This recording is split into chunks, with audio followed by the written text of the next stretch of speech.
Investigate. How did over 100 billion suddenly appear in the group's accounts? The special assistant's cold sweat slid down his temple, his voice tight. President, it's your contract wife, the one you left in the villa 5 years ago, for 5 years. This was the first time I'd seen anyone other than Hua Beicheng set foot in this villa, to be precise. 3 living people, 2 men in suits stood in the center of the living room, foreheads drenched in sweat, eyes darting around. Unsure where to look, another stood by the door, dressed like a driver, bending over to quietly carry 2 suitcases inside. I leaned against the railing on the second floor, holding a cup of freshly brewed black tea, looking down at them. This tea set was something I'd won at an auction last month, 18th century English bone china, with a fine gold trim along the rim. I paid 2 million for it, using my own account, with zero connection to the Hua family. Of course, no one would believe that. If I said it, all of North City thinks I, when eating, am a sparrow kept in a gilded cage by Hua Beicheng, eating his food, using his money, even breathing air he's graciously provided. Madam, the man in the lead finally noticed me and quickly bowed slightly. He looked to be in his early 40s. Wearing gold-rimmed glasses, his shirt collar crisply ironed, clearly a secretary or special assistant of some sort. His expression was complicated, as if unsure how to address me, while also trying to suppress some kind of shock. My name is Zhu Yang, special assistant to President Hua. President Hua sent us to bring you back to the Hua family estate. As he said this, I noticed his fingers trembling slightly, not from nervousness, because he just uncovered something that could shake the entire North City business world. I took a sip of my tea and walked down the stairs unhurriedly. My slippers made crisp sounds on the marble steps. The 3 men's gazes landed on me simultaneously, then darted away just as quickly, as if I carried something they dared not look at directly. Hua Beicheng wants to see me. My tone was flat, like asking what's for dinner. Zhu Yang's Adam's apple bobbed. Yes, madam, President Hua has important matters to discuss with you. Discuss. I rolled the word around on my tongue, finding it amusing. Hua Beicheng's dictionary has never contained the word discuss. He only does 3 things: command, notify, and ignore for the past 5 years. What he's done to me falls mostly into the 3rd category. 5 years ago, when I married into the Hua family, every financial section in North City's newspapers used the same headline: the Hua heirs' business marriage. No one used my full name. In every report, I was just the Wen family's daughter, as if I was born to be nothing more than a symbol, a bargaining chip, a product with a price tag. The Wen family was on the verge of bankruptcy back then. My father traded this marriage for the Hua Group's investment. Hua Beicheng's grandfather used the marriage contract to stabilize the Hua Group's stock price. Both families got what they wanted, except me.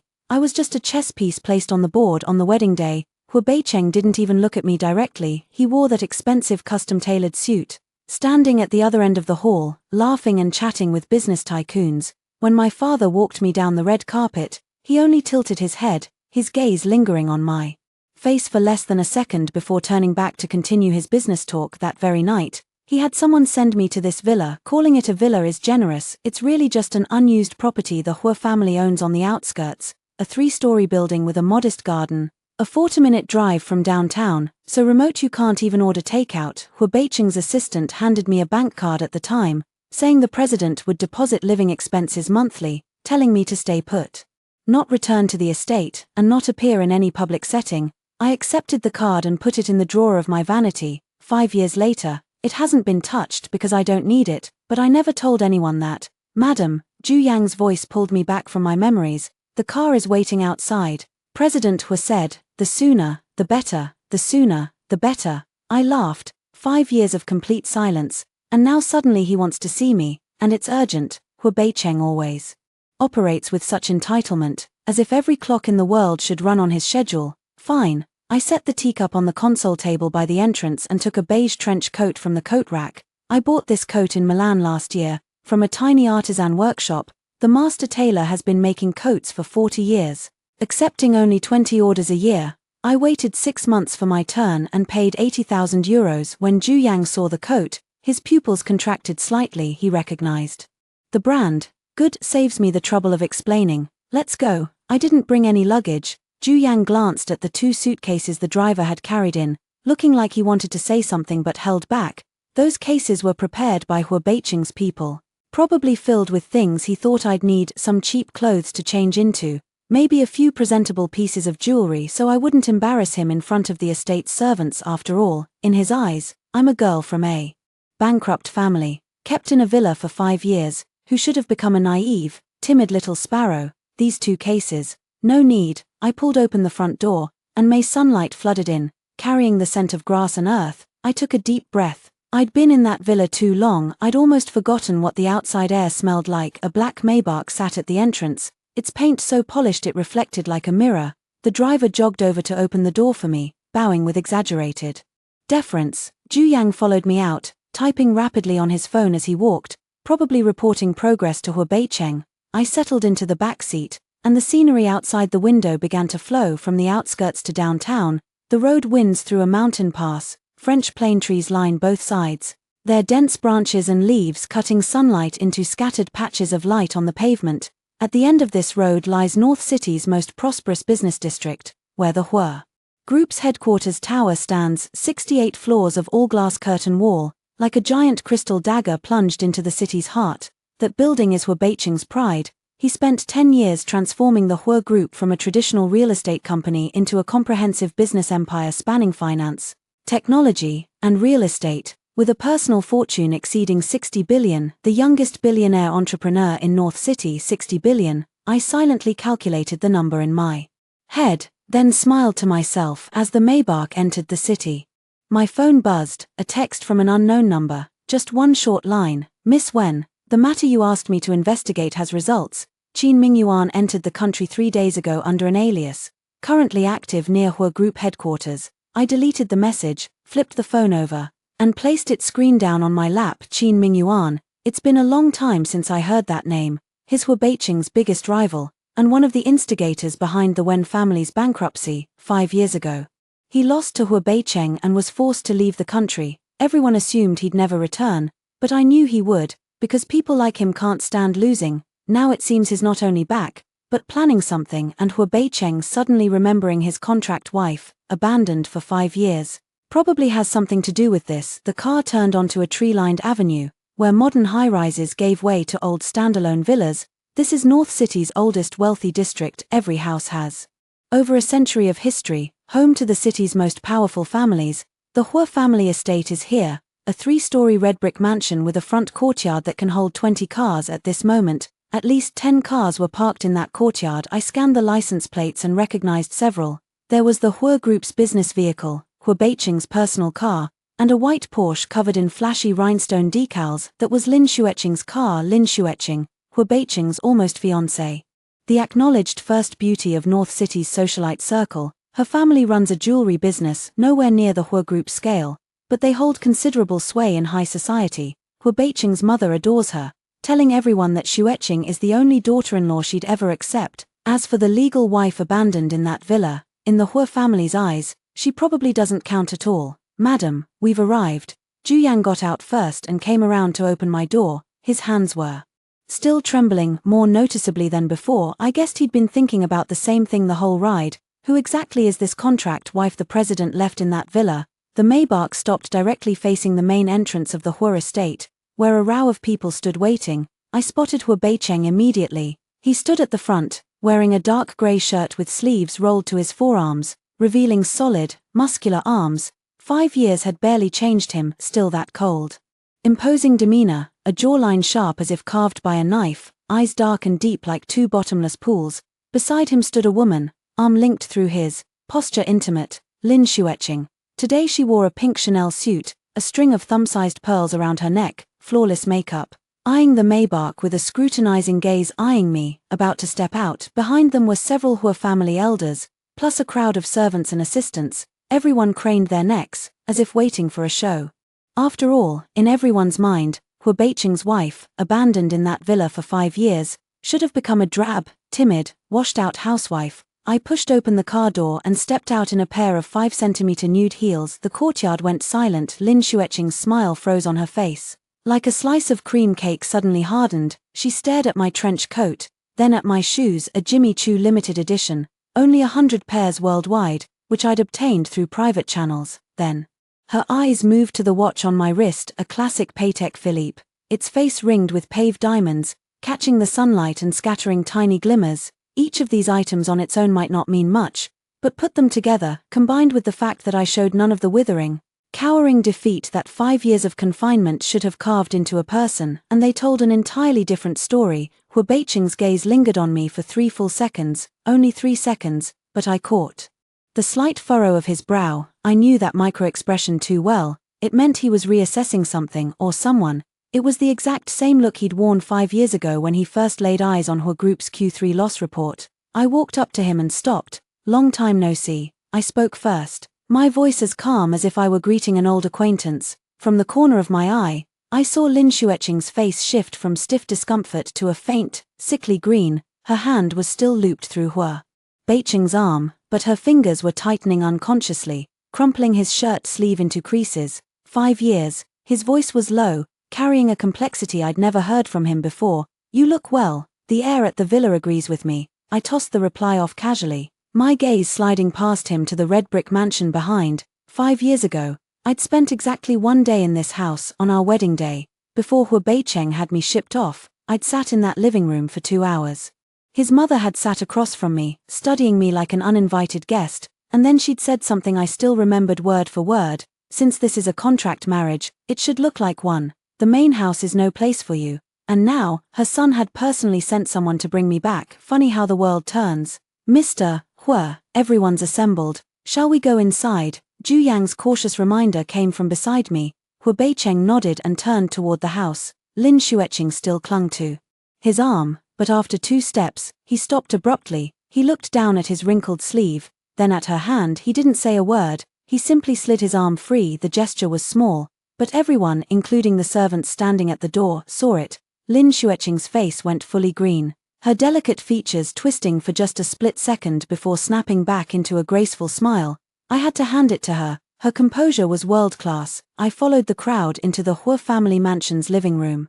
The room was even grander than I remembered. A crystal chandelier hung from the vaulted ceiling, reportedly purchased by Hu Beiqing's grandfather at a European auction for over 20 million yuan. Calligraphy and paintings lined every wall. Qi Baisha's shrimp, Zhong Daqian's landscapes, every single one an original. On the rosewood sofas sat several white-haired elders, the granduncles of the Hu family. These were men who rarely set foot in the mansion all year, yet today, every single one had shown up. Whatever was about to be discussed was big enough to rouse the entire Hu family. "Sit." Hu Beiqing gestured to a corner of the sofa. That spot was at the very edge of the room, near the floor-to-ceiling windows, at least 5 meters from the seat of honor. 5 years ago, he would have told me to stand in the corner. At least today I'd been offered a seat. Progress. I walked over and sat down, leaning back against the sofa with deliberate ease, crossing one leg over the other. The granduncle's gazes landed on me simultaneously, appraising, curious, and laced with a condescension that bordered on contempt. In their eyes, I was still the daughter of the bankrupt Wen family, a pitiful creature who'd been thrown a scrap of charity by the Hus. Even with an €80,000 custom coat on my back and limited edition heels on my feet, they'd simply assume Hu Beiqing's allowance had paid for it all. There was so much they didn't know. Hu Beiqing took the seat of honor across from me, leaning forward with his hands clasped on his knees. I'd seen that posture countless times. It was his habit before making a major decision. He was silent for a few seconds, the room so quiet that the only sound was the ticking of the antique clock on the wall. "I called everyone here today because Hu Group is facing a situation." He finally spoke, his voice steady and measured, like he was chairing a board meeting. He was addressing the granduncles, not me. From start to finish, he never once looked directly at me. "Our financial system flagged an anomalous transfer last weekend. The amount is substantial. It took the finance department 3 days to trace the source." He paused. "The funds entered 37 offshore accounts under Hu Group's name through extremely sophisticated means.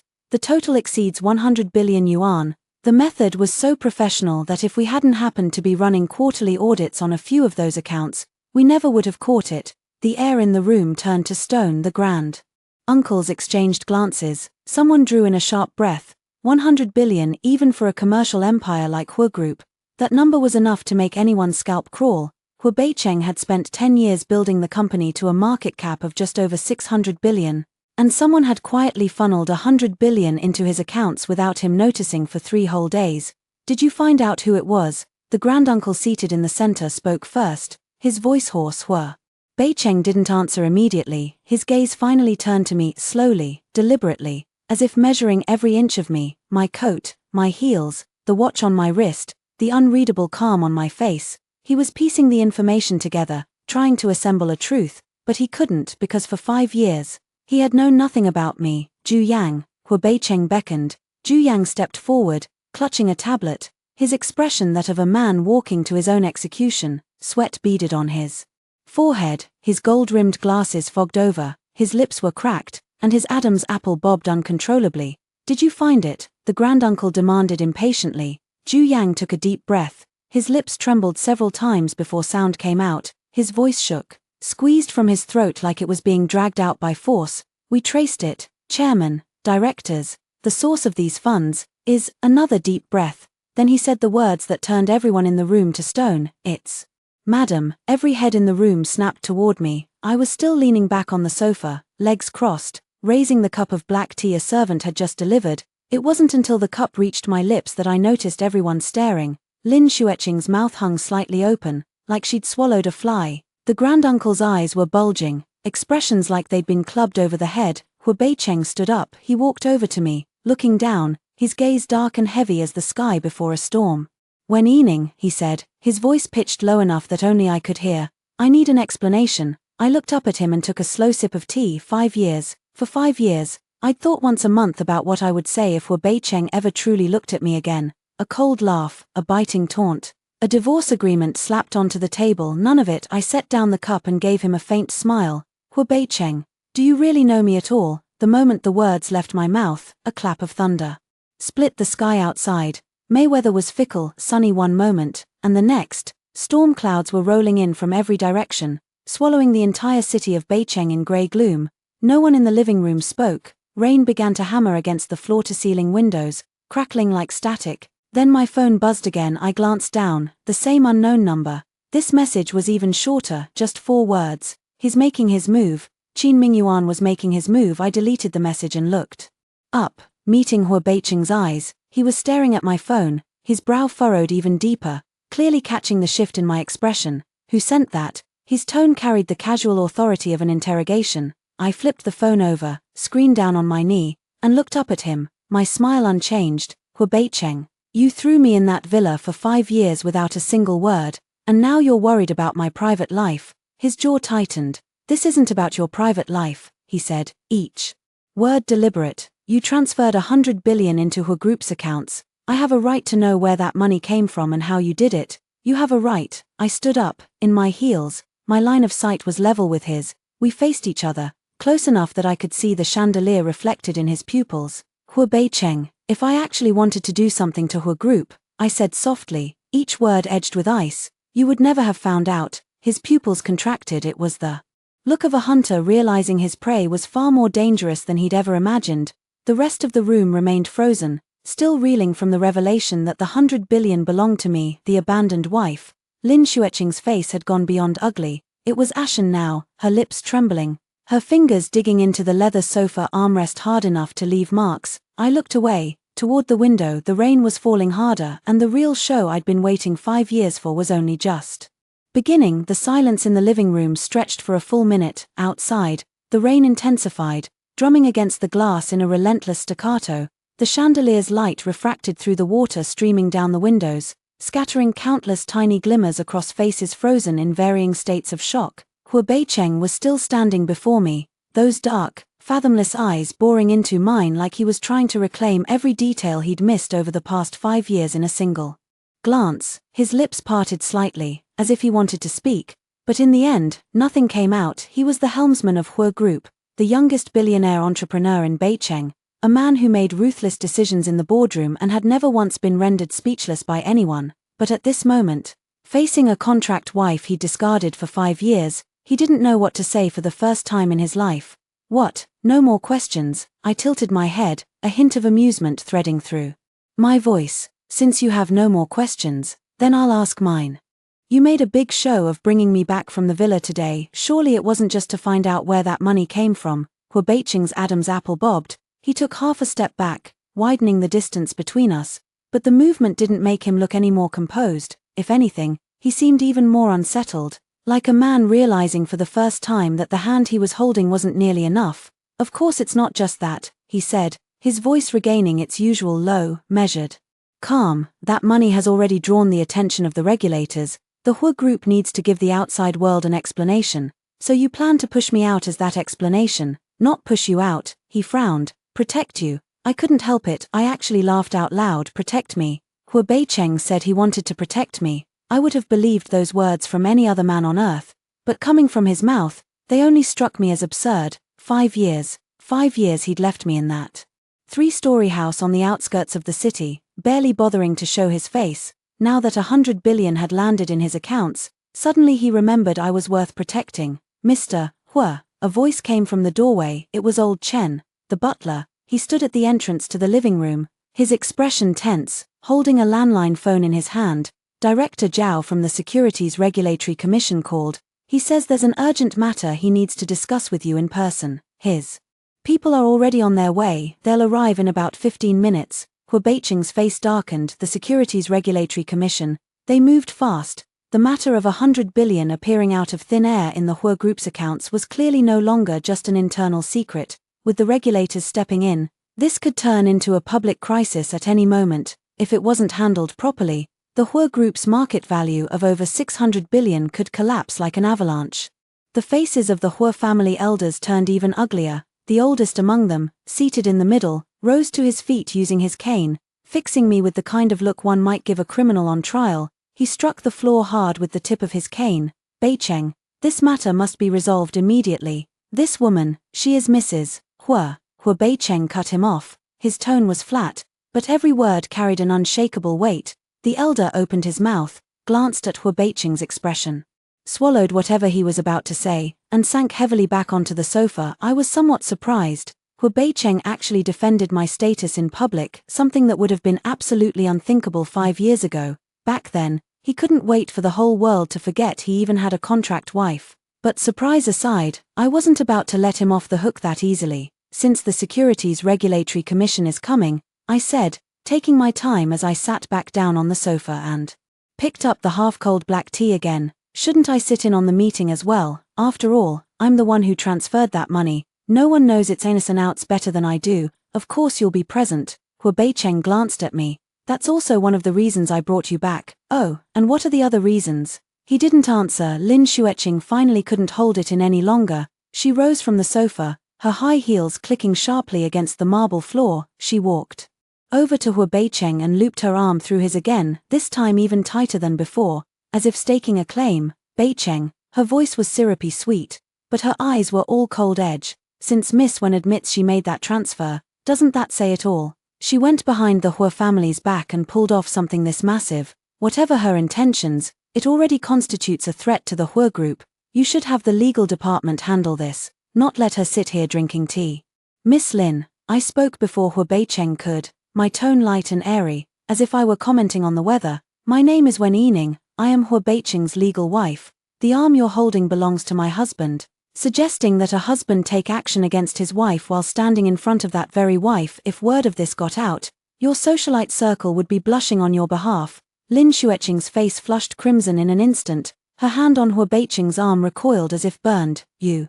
She bit her lip, tears rapidly welling up in her eyes. She turned to Hua Beicheng, her voice trembling with sobs. Beicheng, look at her. Hua Beicheng looked down at his freed arm, then at Lin Xueqing's tearful face. A flicker of impatience crossed his brow. He stepped back, widening the distance between them, then turned to Old Chen. Old Chen, see Miss Lin home. There are important matters to handle today. We're not in a position to entertain guests. Guests, that word struck Lin Xueqing's heart like a knife, precise and merciless. Her tears finally spilled over, but Hua Beicheng had already turned away and didn't see them. Old Chen stepped forward with a pleased gesture, a professional smile on his face, but his eyes gleamed with barely concealed amusement. Lin Xueqing stood frozen for a few seconds. Finally, she gritted her teeth, snatched up her Hermes bag, and walked out without looking back. As she passed me, she murmured a single sentence at a volume only I could hear. Don't get too cocky. I didn't even glance at her. I just took a slow, leisurely sip of my tea. Lin Xueqing's fury was like that patch of dark clouds outside the window, intimidating to look at, but not a single drop of rain would ever touch me. What I truly cared about was the man who had entered the country 3 days ago and was now moving somewhere near the Hua Group headquarters, Qin Mingyuan. He was the true center of this storm. 15 minutes later, Director Zhao from the Securities Regulatory Commission arrived with 2 assistants. Director Zhao was a man in his early 50s, with graying hair and a pair of reading glasses that made him look like an old university professor, but I knew who he was. He was the Commission's notorious Iron Fist. He'd handled no fewer than 20 major financial cases in his career, and not a single one had been let off lightly. The cases he investigated either ended with executives behind bars or companies fined into bankruptcy. There was never a middle ground. Hua Beicheng personally greeted him at the door and led Director Zhao's party into the study. The Hua family elders were left waiting in the living room. Only Zhu Yang and I were permitted into the study to observe. The study was much smaller than the living room, but far more private. Floor-to-ceiling rosewood bookshelves lined all 4 walls, packed with economics volumes and trophies. Rain pattered against the window panes, a dull, rhythmic sound. Hua Beicheng sat behind the desk. I sat on the side sofa. Director Zhao and his 2 assistants sat across from us. Mr. Hua, I'll get straight to the point. Director Zhao pulled a document from his briefcase and slid it across the desk to Hua Beicheng. The file was stamped with a red confidential seal, thick, at least 50 pages. Your company received an anomalous inflow of funds last week, involving 37 offshore accounts with a total amount exceeding 100 billion. We suspect this transaction may involve cross-border money laundering and require your company to provide a complete explanation of the fund's source. Hua Beicheng picked up the document and flipped through it, his brow furrowing deeper with each page. He looked up, his gaze landing on me. Director Zhao, the source of these funds is actually my wife's personal action. We are also conducting an internal investigation. Your wife.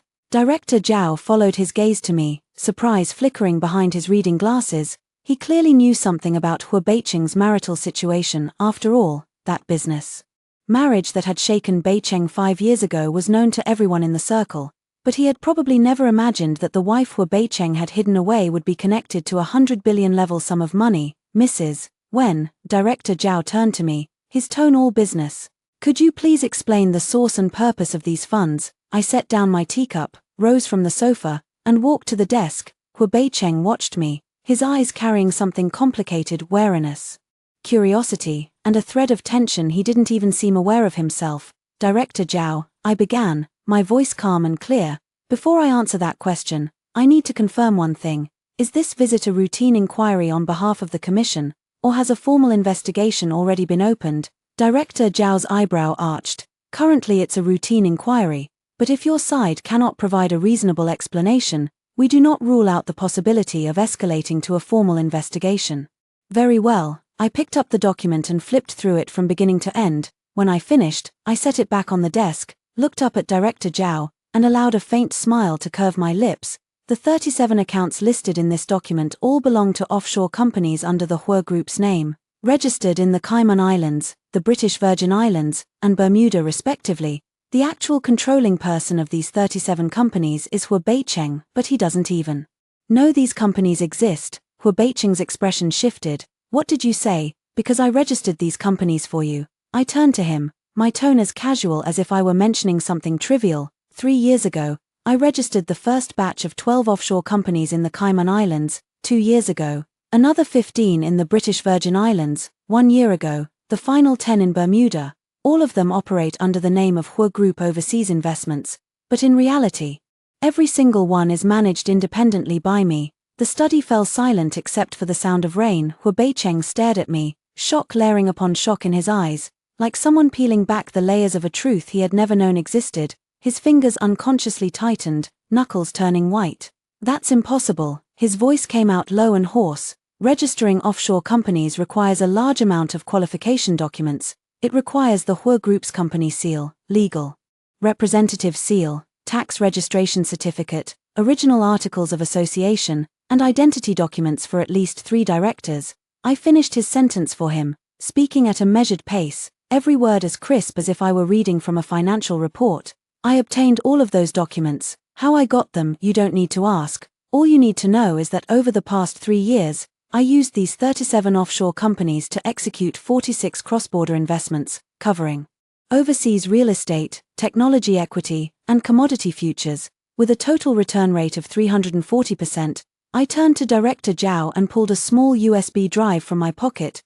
placing it on top of the confidential document. Director Zhao, this contains the complete records of all 46 investments, including the source of every fund, its flow, the counterparties, and the final returns. You can take it back and verify. Every single transaction is backed by legally compliant contracts and bank statements. The original principal was 29.5 billion, all derived from legitimate income under my personal name, with no connection whatsoever to the Hua Group. Over 3 years, the cumulative return rate was 340%, and the current total scale is 102.4 billion. Of that, 100 billion was transferred into the Hua Group's accounts. Director Zhao was silent for a few seconds. He picked up the USB drive, turned it over in his hands, then placed it into his briefcase. Mrs. Wen, his tone had softened somewhat compared to before, but still carried professional caution. We will verify everything you've said, item by item. If it checks out, these funds will not constitute grounds for a money laundering suspicion,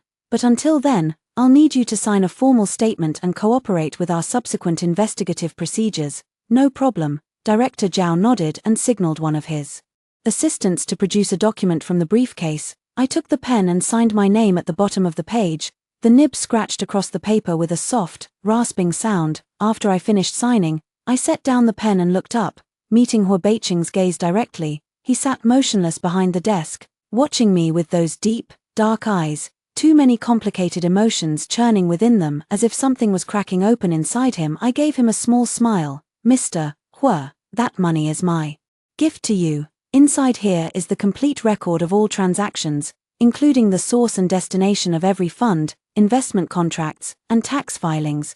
The original principal of the 100 billion in funds was 29.5 billion, all derived from my personal legal income. 3 years ago, I started with that 29.5 billion, using offshore companies for leveraged investments, and today the total scale has reached 102.4 billion. The reason I transferred the funds to the Hua Group's account is that recently I discovered someone was secretly acquiring shares in these offshore companies, attempting to gain control of the actual operations of these 37 companies through a hostile takeover. To protect the safety of my assets, I consolidated all funds and transferred them to the Hua Group's account. Director Zhao picked up the USB drive, his expression shifting from dismissive to incredulous. He looked at the drive, then at me, his reading glasses nearly slipping off the bridge of his nose. Ms. Wen, where did the original principal of 29.5 billion come from? Well, I sat back down on the sofa, picked up the now cold black tea, and took a small sip. The warmth had long faded, and the astringency spread across my tongue, but I found it just right. 5 years ago, when I married into the Hua family, everyone thought the Wen family had gone bankrupt and I was a penniless fallen heiress, but in reality, the Wen family's bankruptcy was just a carefully orchestrated asset restructuring. My father transferred all of the Wen family's final core assets, commercial real estate in 6 European countries and 3 technology patents, into my name, to be managed independently by me. Over these 5 years, I spent 2 years revitalizing the real estate, and another 3 years turning the patents into a tech company valued at tens of billions. 29.5 billion is just a portion of my assets. Hua Beicheng suddenly stood up. The chair was knocked backward by the force, sliding into the bookshelf with a dull, heavy thud. The sound echoed through the silent study, like something solid was collapsing. His expression could no longer be described as shock. It was the look of someone whose very worldview had been overturned from the core, like someone who had spent 5 years in a pitch-black room, and suddenly all the windows were thrown open, sunlight flooding in so brightly it blinded him. These 5 years, yes, these 5 years. I looked up at him, a faint smile on my face, devoid of any emotion. You thought I was counting the days in the villa, waiting to die. In reality, I was remotely managing a business empire spanning 3 continents from that villa. You thought the allowance you gave me was enough to keep a caged bird alive. In reality, my monthly cash flow is tens of thousands of times what you gave me. He fell silent. No, it wasn't just silence. He seemed drained of all strength, stumbling back 2 steps to lean against the bookshelf, his long fingers gripping the shelf boards tightly, knuckles turning white. Those eyes, always looking down from above, were now filled with chaos, shock, disbelief, a certain anger at being fooled, and a trace of respect that he probably wouldn't even admit to himself. Director Zhao cleared his throat. breaking the awkward silence in the study. He pushed his reading glasses back up from the tip of his nose and looked at me with a reassessing gaze. MS, when, I'll need to take the materials you've provided back to the Commission for verification, but based on the current evidence, these funds are indeed legitimate returns from cross-border investments, not involving money laundering. However, I must remind Mr. Hu that the management and disclosure of offshore companies need to be more standardized, otherwise next time it might not go as smoothly. As he spoke, he stood up. Hu Beicheng mechanically extended his hand for a handshake, the whole process like a machine controlled by a program, standard movements but utterly soulless. After seeing Director Zhao out, only Hu Beicheng and I remained in the study. The rain was still falling, and the sky outside the window was as dark as dusk. The desk lamp was on, casting a dim yellow glow that outlined a hard, cold profile of his face. He stood by the window, his back to me, staring at the rain-blurred city outside, silent for a long time. "You never thought to tell me," he finally spoke, his voice muffled, as if squeezed from deep within his chest. "You never thought to ask me." I stood up, walked over to him, and stood beside him at the window, a step apart. From this angle, I could see the Hua Group headquarters building, its 68-story glass curtain wall gleaming with cold white light in the rain. 5 years ago, when you sent me to the villa, you said something to me. You said, "A contract is a contract, each takes what they need, don't cross the line." I remembered those words for 5 years. You wouldn't let me cross the line, so I stayed within the circle you drew, but what was outside that circle, you never cared to know. He turned to look at me, something in his gaze shattering bit by bit, and at the same time, piecing itself back together. The world he thought he controlled was smashed to pieces by my few casual words. "From now on, I will get to know you again." When he said this, his tone was no longer a condescending command, but something close to a solemn promise.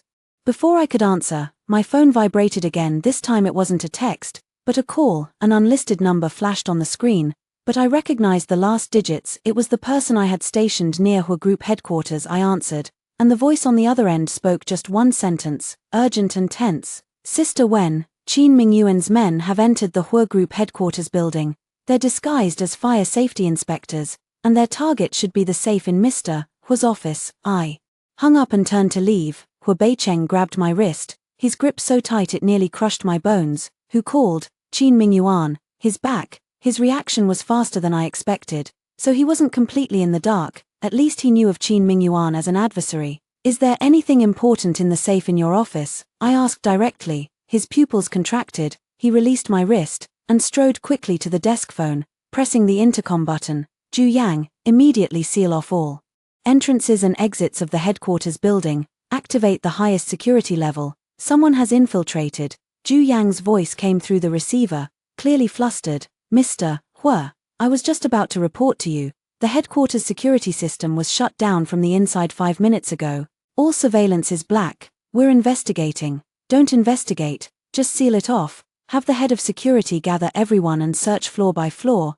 Hu Beicheng hung up, grabbed his coat, and headed out. He stopped at the door, turned back to look at me, hesitating for a second. "You stay here, the old mansion has security." I couldn't help but laugh. This man, who moments ago was talking about getting to know me from scratch, was already trying to lock me in the house. "Hu Beicheng," I said, walking past him and pushing open the study door first, "is what's in that safe of yours the betting agreement that defeated Qin Mingyuan back then?" His expression told me I was right. Qin Mingyuan spent 5 years staging a comeback, and the first thing he wants is that document that could turn the tables. Do you think he'd just send a few fake firefighters and call it done? I spoke as I walked out, the hem of my trench coat flaring behind me. "The cards he's holding now are far more than you imagine. And the biggest one of all, you handed to him yourself." Hu Beicheng caught up, walking beside me, his brow furrowed into a tight knot. "What card?" "Your mother." I pushed open the door of the Hua family mansion, and the cold wind and rain rushed in, hitting my face.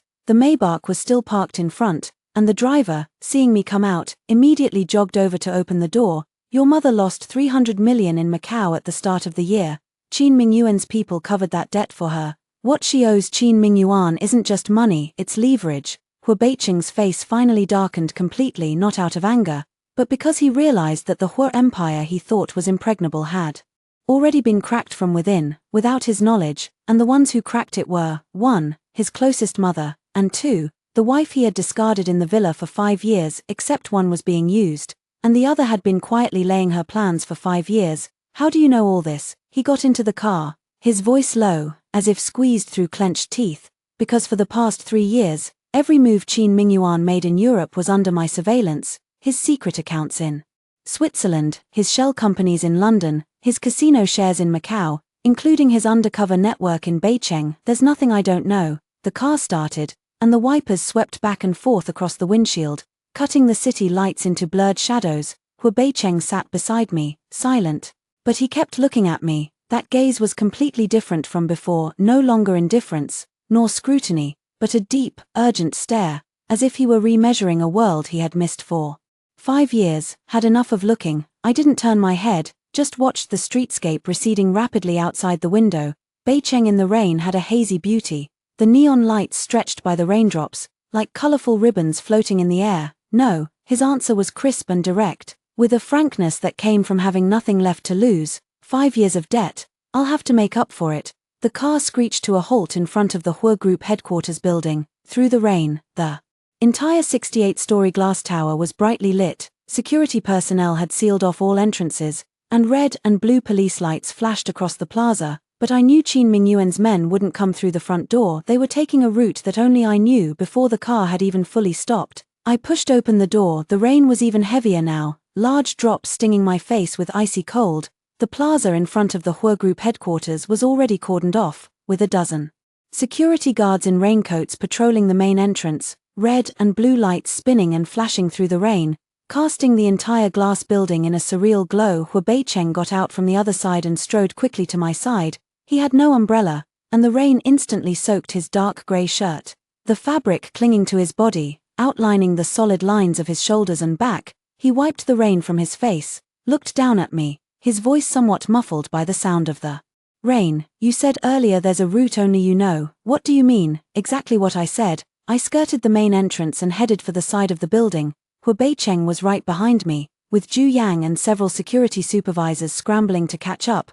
We moved fast through the downpour, our leather shoes splashing through puddles with every step. The side of the Hua Group headquarters was a narrow alley, barely wide enough for 2 people to walk shoulder to shoulder. At the end of it stood a rusted iron door, sealed with an old padlock that looked like it hadn't been touched in years. It appeared to be a fire exit that had been abandoned for a long time.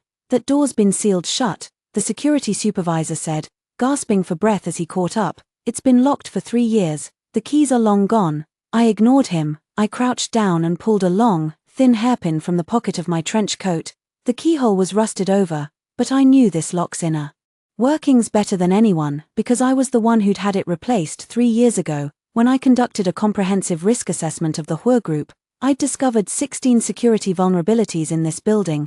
The most critical one was this forgotten fire exit.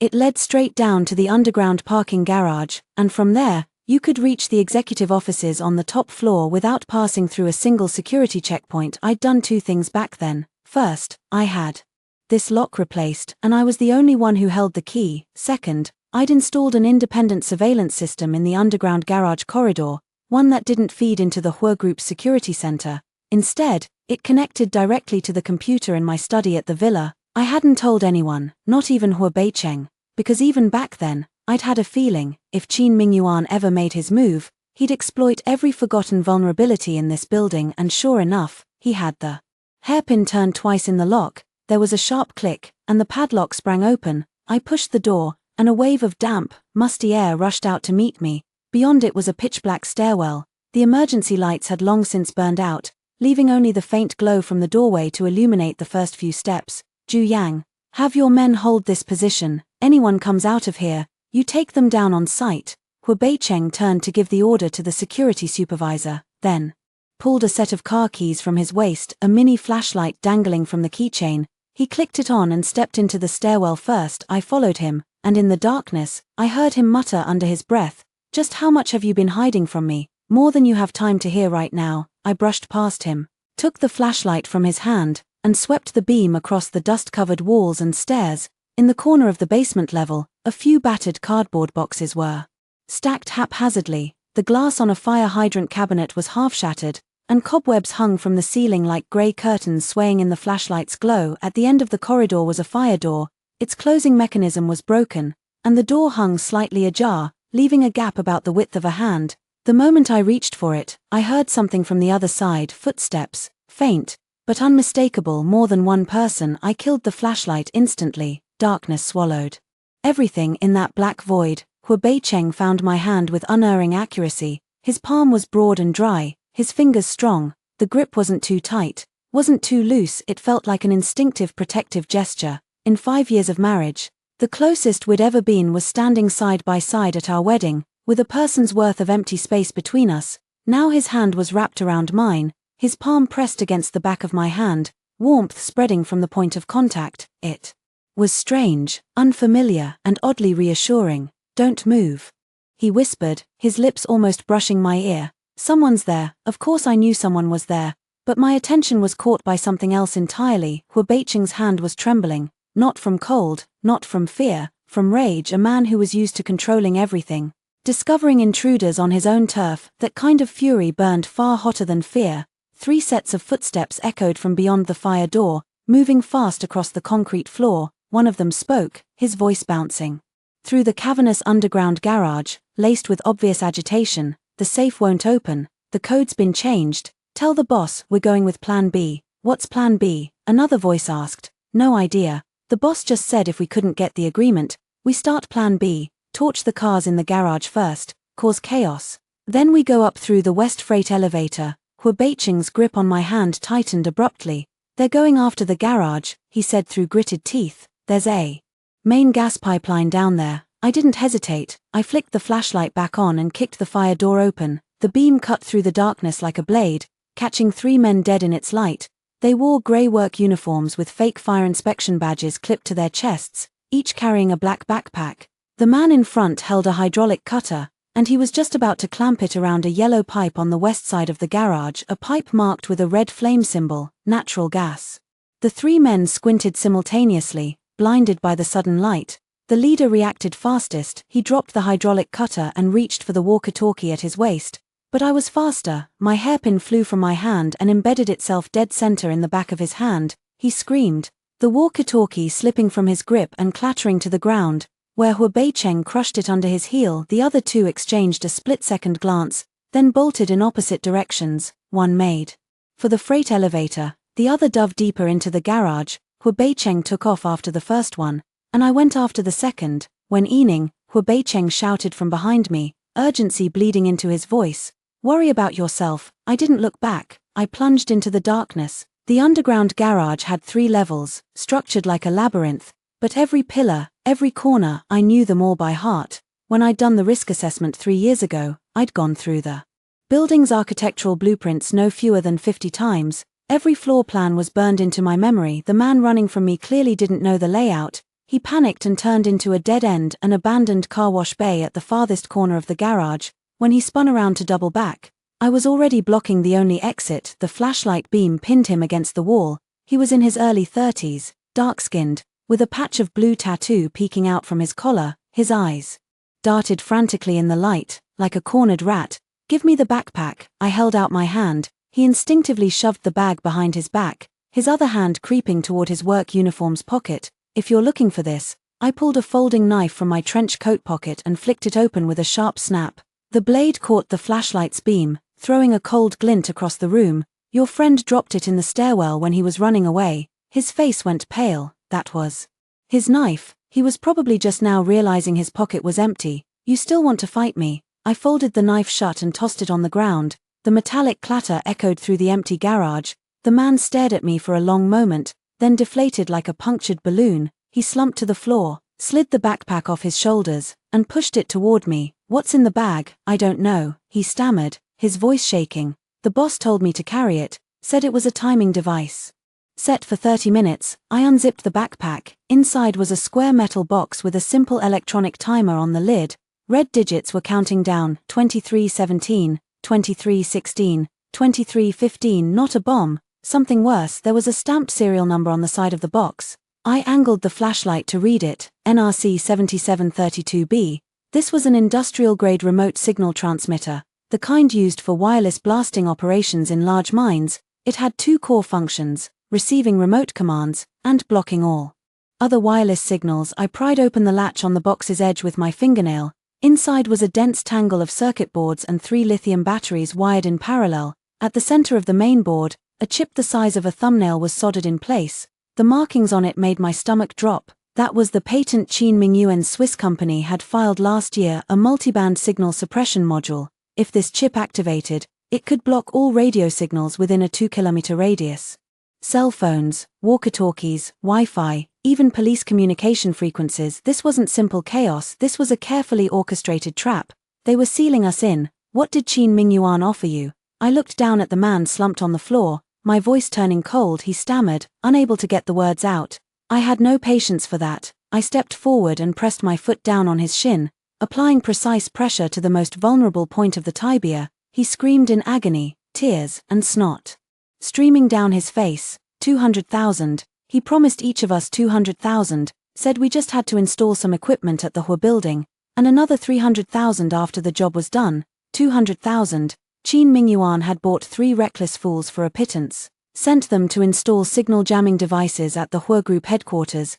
These men probably had no idea what was in their backpacks, no idea that if that gas pipe got cut, the entire building would go up in flames within seconds. One last question. I lifted my foot and crouched down to meet his eyes. Where is Qin Mingyuan right now? I don't know. I swear I don't know. He never showed his face. Everything was over the phone, and he used a voice changer. A commotion erupted from the other end of the garage. Hua Beicheng's direction. I stood up, grabbed the backpack, and ran toward the sound in the fire corridor next to the freight elevator. Hua Beicheng had the other man pinned to the ground. His knee was planted in the man's back, one hand wrenching the man's arm behind him at a brutal angle, the other gripping the back of his collar. The technique was clean, efficient, every joint locked with surgical precision. Watching him work, I remembered, before he took over the Hua Group, Hua Beicheng had served 2 years in the Marine Corps. Did this one talk? I dropped the backpack on the ground. Hua Beicheng glanced up at me, his forehead slick with a mix of sweat and rain.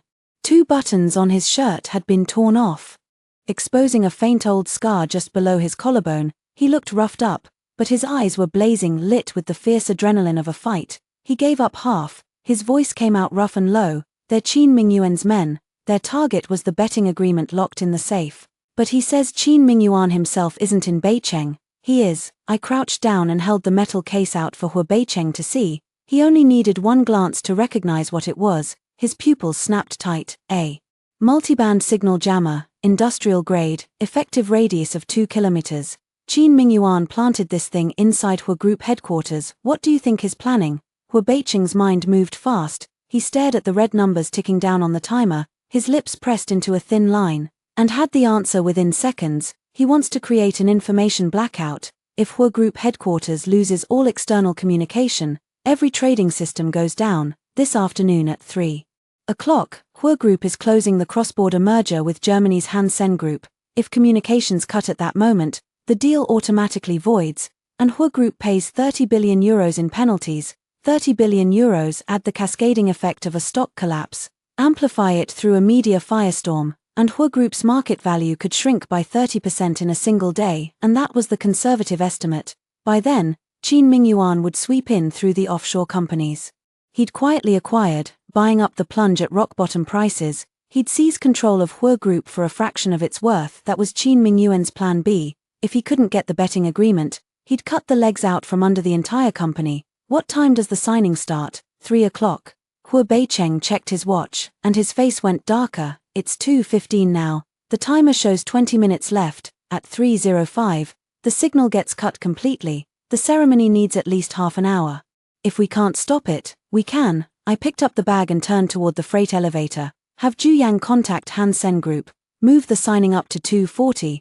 Compress the process. Get the core clauses signed within 10 minutes. Once the core terms are signed, the ancillary clauses can go through a supplementary agreement. That's not a breach. What about the jammer? I'll disarm it. Hua Beicheng grabbed my arm. Are you joking? That's an industrial-grade multiband transmitter. Touch the wrong wire and the whole device will what? Explode. I looked back at him, the corner of my mouth lifting. Hua Beicheng, don't forget how I turned 29.5 billion into 100 billion in 3 years. I didn't do it with financial investments alone. I spent 3 months in Switzerland training in bomb disposal. I trained in electronic countermeasures in Israel. I earned my industrial electronics maintenance certification in Germany.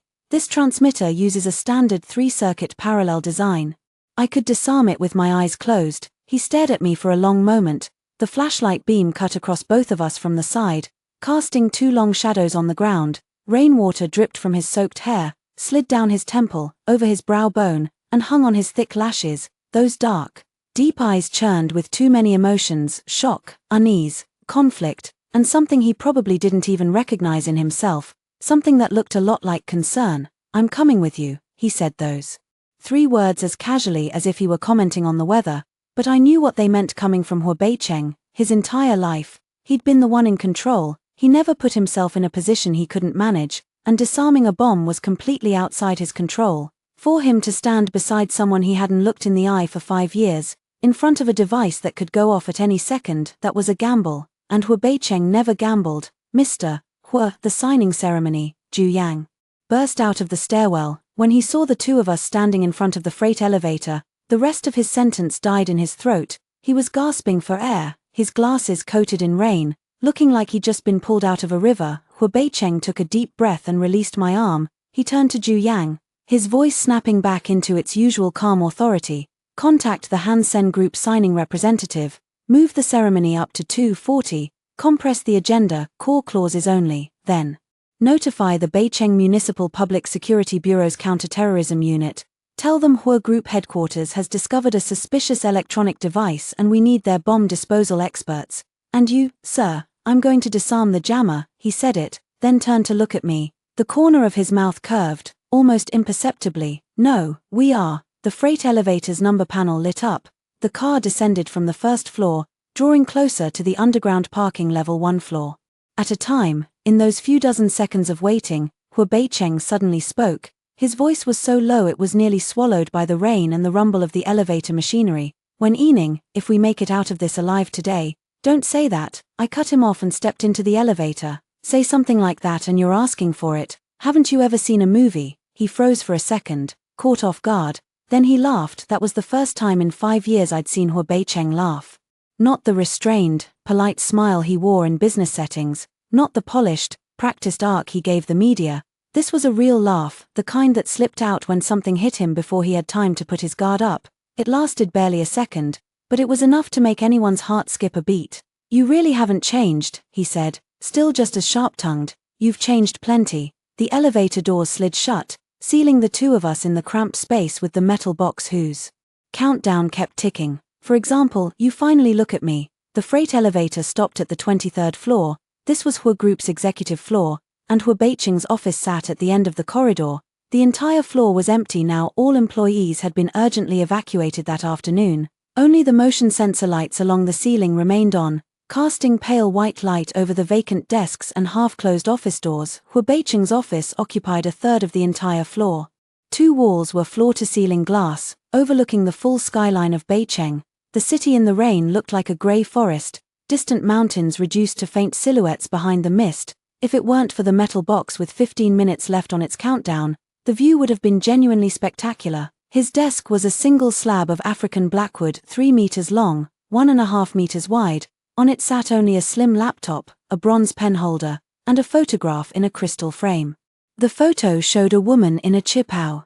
Elegant and poised, a reserved smile on her lips. That was his mother. He picked up the frame, stared at it in silence for 2 seconds, then turned it face down on the desk, glass side against the wood. "My mother's debt, I'll pay it back." His voice was low. "The 300 million in Macau. When Qin Mingyuan covered it for her, she became his pawn. She thought she was just moving some Hua Group funds around to cover a shortfall. She never realized she was being watched. So you already knew." "I only figured it out today." He set the metal case on the desk, pulled open a drawer, and took out a precision screwdriver set and a magnifying lamp.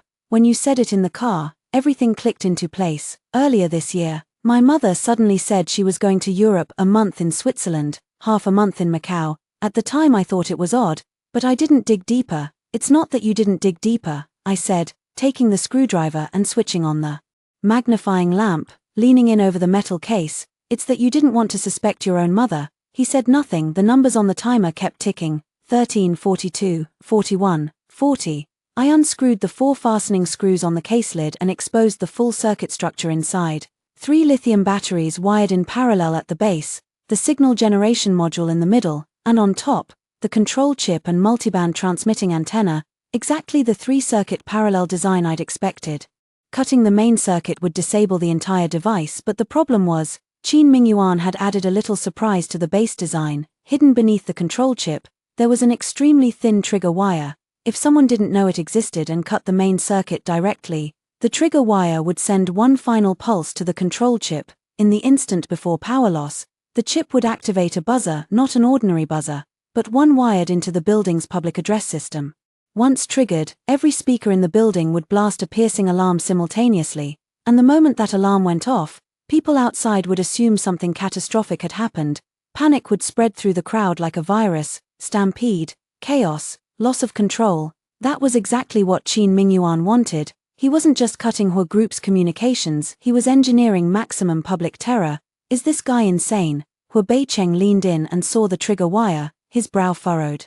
So hard it looked like it could crush a fly. He's not insane, I said, picking up the finest flathead screwdriver and aiming the magnifying lamp at the trigger wire's connection point. He knows you too well. He knew that with your personality, the moment you found the problem, you'd try to disarm it yourself. So he built 2 layers of traps into the device. The first layer is the standard 3-circuit structure, to make whoever's disarming it think it's simple. The second layer is this hidden trigger wire, waiting for you to get careless, but he didn't know it would be you disarming it. No, he didn't. My hands were steady. Under the magnifying lamp, the trigger wire's connection point was magnified tenfold, and I could clearly trace the path of every copper strand.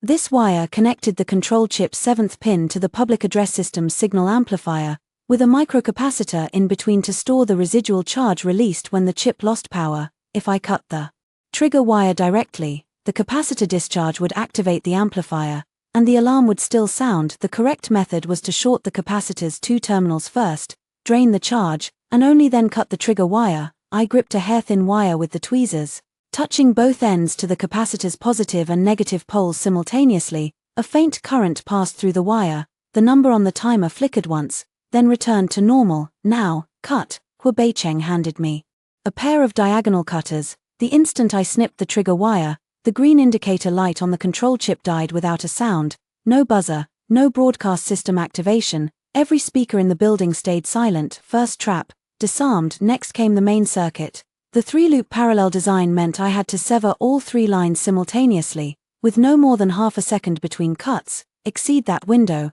and the current would surge through the remaining loops, overload the signal module, and trigger the exact same result as the buzzer. The public address system would roar to life. I need your help. I handed the cutters to He Beicheng and pulled out 2 more identical pairs. 3 people, 6 hands, just enough to sever all 3 loops at once. I'm counting to 3. We cut together, remember? No more than half a second between us, early or late, and we fail. He gripped the 2 pairs of cutters, sliding his long fingers through the rubber grips. His knuckles went white with tension. I watched him for a moment, and a stray thought surfaced. He Beicheng, do your hands shake? No, really. In the Marine Corps, I shot an apple off a hostage-taker's ear from 100 meters. What do you think? Fair enough. I positioned all 3 cutters on their designated points along the loops and drew a deep breath. The timer on the device ticked down to 8:03.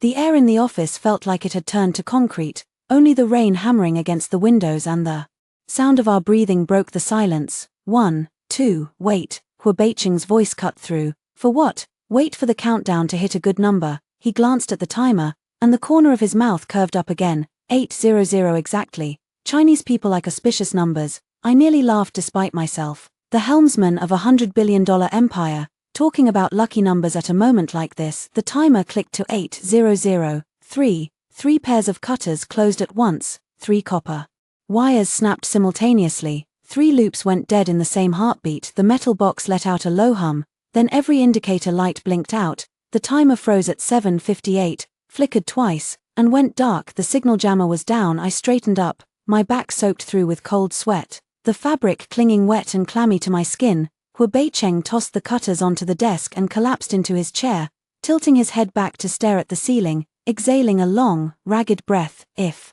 anyone ever tells me again that women can't do engineering, I'll throw this in their face. He was still panting, chest heaving, his soaked shirt plastered to his body and tracing the hard lines of his abdomen. I looked away and started packing the tools back into the kit one by one. "Don't pack up yet." He sat up abruptly, his gaze sliding past me to the floor-to-ceiling window behind. His expression shifted from relief to razor-sharp alertness in a single instant. "There's someone on the roof of the building across." I spun around from the 23rd floor. I could see the rooftop of the commercial tower opposite. It was 10 stories shorter than Hua Group headquarters, and its roof was usually empty. But now, at the blurred edge of the rain curtain, 2 figures stood there. One of them was holding binoculars, aimed directly at Hua Beiqing's office. Qin Mingyuan. I couldn't make out his face, but I knew it was him with absolute certainty. The build, the stance, the way his shoulder always tilted slightly off, a souvenir from his kidnapping in Southeast Asia. His right shoulder sat 2 centimeters lower than his left, and no amount of clothing could hide it. He stood at the edge of the rooftop, binoculars in one hand, phone in the other. When he saw me turn, he seemed to smile because the binoculars dropped from his eyes. Then he raised the phone and waved it in our direction, like a greeting. The next second, the desk phone in Hua Beiqing's office rang. The shrill sound exploded in the dead silence. Hua Beiqing shot me a look, then reached out and pressed the speakerphone button. "Hua Beiqing, long time no see." Qin Mingyuan's voice crackled through the speaker, laced with static and the hiss of rain in the background. His tone was unhurried, almost languid, carrying that unsettling softness that made your skin crawl, as if he were discussing something utterly trivial. "I'm on the roof across from you, watching. I have to say, that little wife you've kept hidden for 5 years, she's a real surprise. I spent 6 months designing that jammer. She took it apart in 7 minutes. Impressive, truly impressive." "Qin Mingyuan, what do you want?" Hua Beiqing's voice was ice. "What do I want? I told you 5 years ago. I want you on your knees in front of me, admitting defeat. You know exactly what you did to force me out. I signed that bet agreement, but the methods you used to make me sign, would you dare say them out loud in front of everyone? Business is business. We each play our own game." Hua Beiqing's tone didn't waver. "A fine game indeed." Qin Mingyuan laughed, the sound chopped into fragments by the rain. "So let's play another round today. You dismantled my jammer. Fine, I'll admit you won this one. But did you really think I'd only prepare one plan?" He paused, then spoke a single sentence that drained the color from Hua Beiqing's face. "Your mother is with me." 2 seconds of silence from the phone, then a woman's voice came through, tearful, trembling, but unmistakably. "He Yunjis, Beiqing.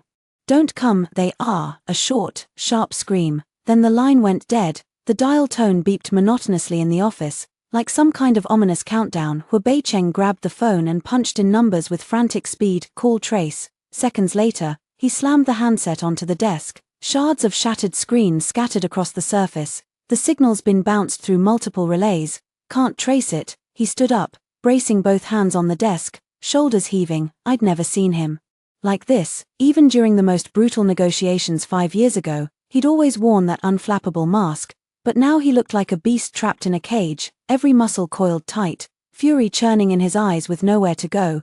"Qin Mingyuan's second plan was never about the jammer," I said, running every thread through my mind and arriving at the conclusion. "The jammer was just a decoy. His real goal was to lure you into this building, trap your attention on that countdown, and leave you no room to think about anything else. Meanwhile, he sent people to the mansion to pick up your mother. He knew I'd send someone to guard the mansion, so he moved after I left." "No," I shook my head. "He knew you'd have the mansion locked down, but he also knew that if your mother walked out on her own, no one would stop her."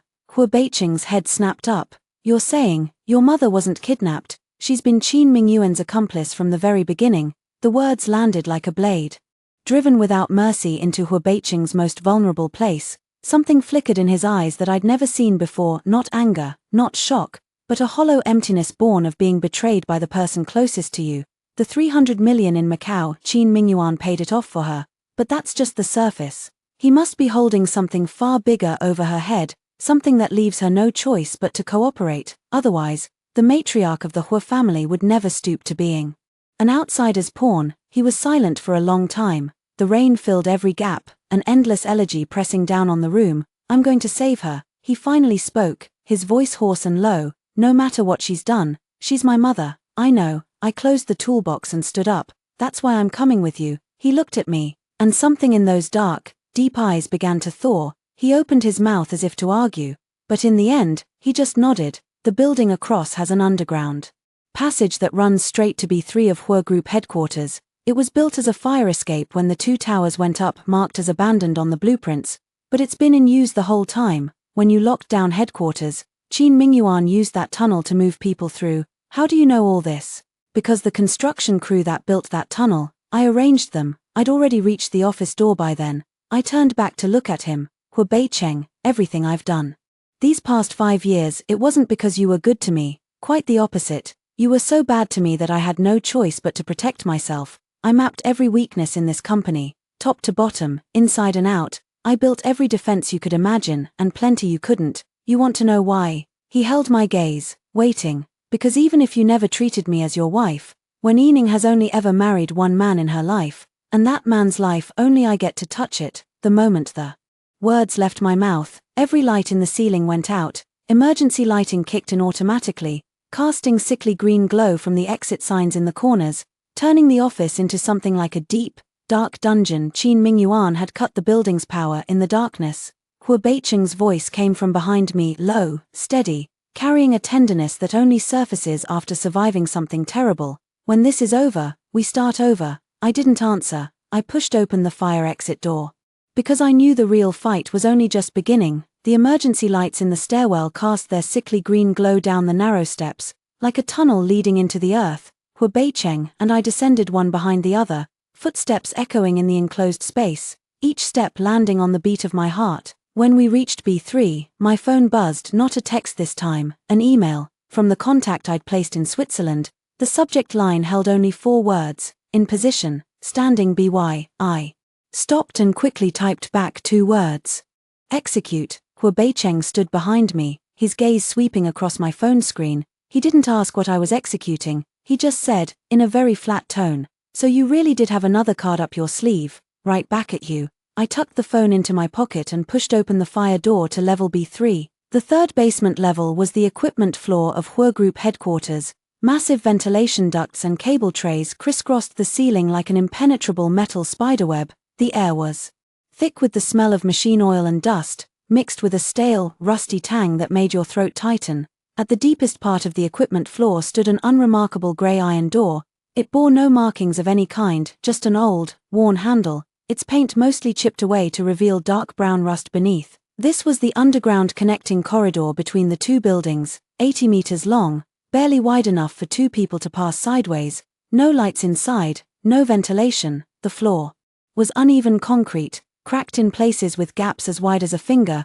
Groundwater seeped through the walls, cold and damp to the touch, like a corpse that would never dry. Hua Beicheng turned on his phone's flashlight, the beam cutting into the darkness ahead. 80 meters wasn't a long distance, but in this environment, every step felt like stepping into an unknown abyss. Water dripped from the cracks overhead, landing on the back of my neck, icy cold, trailing down my spine. The corridor was so quiet that all I could hear was the sound of our footsteps, the echo of dripping water, and my own heartbeat growing heavier with each step. About halfway through the corridor, I heard a sound. It was a person crying, a woman's cry, intermittent, mixed with indistinct pleas. Coming from behind the door at the end of the passage, the sound was distorted by the concrete walls, muffled like bubbles rising from the bottom of the water, yet carrying a despair that made your scalp crawl. Hua Beicheng's footsteps faltered for a moment. I turned to look at him. The flashlight beam, shining up from below, cast heavy shadows across his angular face. His jaw was clenched so tight it looked like a string about to snap. The knuckles of the hand gripping his phone had gone white, emitting faint cracking sounds. "It's her." He said only those 2 words, then quickened his pace. His steps were still steady, but noticeably faster than before, each one carrying a barely suppressed urgency. The door at the end of the corridor wasn't locked. A faint light seeped through the gap, the dim yellow glow of a candle or an emergency light, glaringly bright against the darkness. I grabbed Hua Beicheng's arm, signaling him not to charge straight in. He looked down at my hand, then nodded. He pressed himself against the wall beside the door, steadying his breathing. I could feel the muscles in his arm taut as iron, his pulse thumping wildly beneath the skin. I slowly pushed the door open a crack. Behind it was an abandoned electrical room, roughly 30 square meters. The walls were mottled concrete, large patches peeling away to reveal dark red brick underneath. An emergency light hung from the ceiling, humming with electrical current, flickering on and off as if the room might plunge into darkness at any moment. In the center sat a folding table and 2 chairs. On the table was a half-empty bottle of mineral water and a satellite phone, its antenna still extended, indicator light. Blinking, Hyunji sat in the corner on a worn-out sofa. She was wearing the dark green chipao she'd had on when she left the house that morning. But now the hem was torn open, revealing pale skin beneath. Her hair was disheveled, falling messily over her shoulders. Her makeup was ruined by tears, eyeliner and mascara leaving black streaks down her cheeks. Her hands were bound in front of her with a plastic zip tie, her ankles bound as well. She was curled into a tight ball, shoulders trembling uncontrollably, like a withered leaf swaying precariously in the wind. Qin Mingyuan stood beside her, holding a folding knife. The blade caught the emergency light, gleaming with a cold white sheen. He was much thinner than 5 years ago, cheekbones jutting out sharply, eyes sunken deep. The flesh of his cheeks almost collapsed as if something had hollowed him out from within, but the cunning and ruthlessness in those eyes hadn't diminished one bit. If anything, the gauntness made them sharper. Like 2 blades hidden in shadow, behind him stood 2 men in black t-shirts, each with a pistol holstered at their waist, the holster snaps already undone, ready to draw at a moment's notice. Qin Mingyuan, Hua Beicheng pushed the door open and walked in. He didn't stoop, didn't dodge, he just walked straight in, his stride as steady as if he were walking into his own office. I followed behind him, keeping a distance that allowed me to strike at any moment, my eyes scanning the positions of the 2 men in black and where their hands were. Qin Mingyuan saw us, and a slow smile spread across his lips, a knowing, meaningful smile. He folded the knife shut and clapped his hands together, like a host welcoming long-awaited guests. Hua Beicheng, you finally made it, 3 minutes later than I estimated.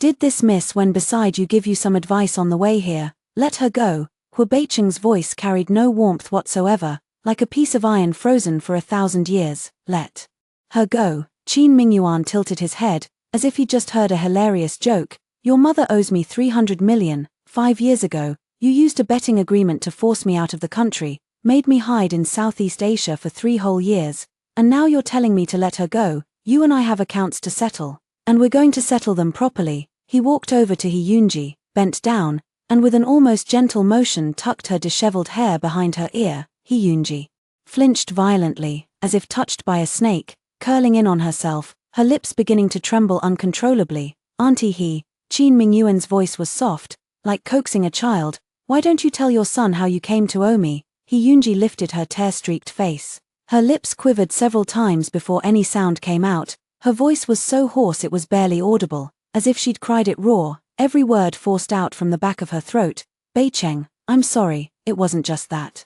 I lost money gambling. He has something on me, something in Switzerland. Enough. Hua Beicheng cut her off. His gaze shifted from his mother to Qin Mingyuan's face, calm as a stagnant pool of water, but I knew what was pressed beneath that calm was a volcano ready to erupt at any second. The hand hanging at his side had already clenched into a fist, knuckles white, veins bulging. Qin Mingyuan, name your terms. The terms are simple. Qin Mingyuan's smile vanished, his expression turning cold and sharp in an instant, like he'd put on a different face.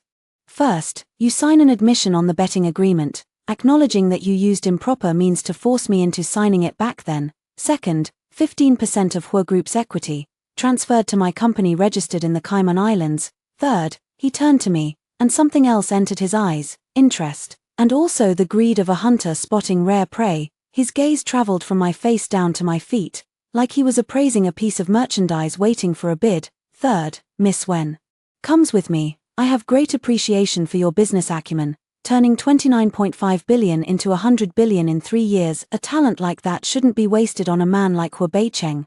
The air froze for about 3 seconds, then Hua Beicheng laughed, not the brief, genuine smile from earlier. This was a low, suppressed laugh, one laced with murderous intent. When he smiled, his brows and eyes relaxed, almost looking gentle, but anyone who looked into his eyes would know that beneath that gentle facade lay a blade. The smile only floated on the surface. Underneath was an unfathomable cold abyss. Qin Mingyuan, he said, his voice so soft it was almost a whisper to himself. Every one of those 3 conditions is you asking to die. Is that so? Qin Mingyuan unhurriedly pulled a remote control from his pocket, his thumb resting on the red button. You think I only installed 1 signal jammer in your office? There are 3 more devices like it on the main gas pipelines of this building. I press this button, and this entire building becomes a sea of fire within 30 seconds.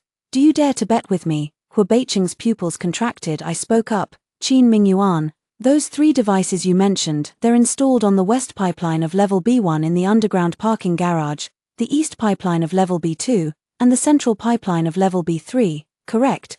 Qin Mingyuan's expression flickered for a split second. He turned to stare at me, his thumb hovering over the button, not pressing it. For the first time, a trace of uncertainty flickered through those vicious eyes.